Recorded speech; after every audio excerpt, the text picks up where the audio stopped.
Hello guys, আসসালামু আলাইকুম। শিক্ষানব চ্যানেলের পক্ষ থেকে আপনাদের সবাইকে স্বাগতম। আজকে আমরা হাই মাদ্রাসা টেস্ট পেপার যেটা স্কুল থেকে ফ্রি দিয়েছে সেটা আমরা পেজ 13 এবং 14 সলভ করব, শুধুমাত্র এমসিকিউ। চলো প্রথম প্রশ্নটি, জগদীশবাবুর বাড়িতে এক সন্ন্যাসী কতদিন ছিলেন? 7 দিন। গ্রাম প্রধান অমৃতের নামকরণ করেছিলেন অদল। ক নম্বর অপশন অদল।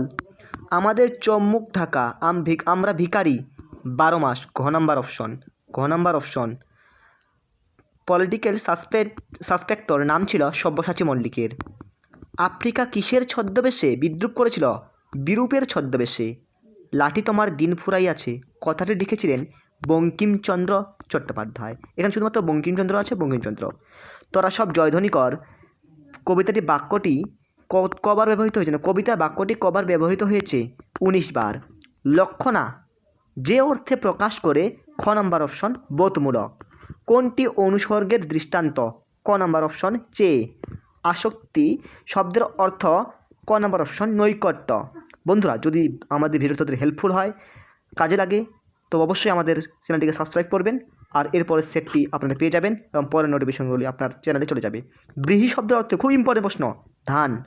সকলের তারে সকলে আমরা। সকলের তরে সকলে আমরা, এই পদটি হচ্ছে ঘ নম্বর অপশন নিমিত্তকারক। অকারক পদ হল ক নম্বর অপশন দু প্রকার। মহাশয়ের কি করা হয়? কোন বাচ্যের? ভাব বাচ্যের উদাহরণ। তির্যক বিভক্তির ব্যবহার কীরূপ? এটা হচ্ছে কীরূপ হচ্ছে একাধিক কারক। ক নম্বর অপশন। ঝামর শব্দের অর্থ কি? কৃষ্ণবর্ণ। খ নম্বর অপশন। চীনারা চিরকাল কি দিয়ে লিখে এসেছেন?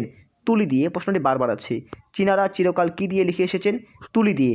এরপরের সেটটি পেতে আপনার চ্যানেলটি অবশ্যই সাবস্ক্রাইব করে রাখো।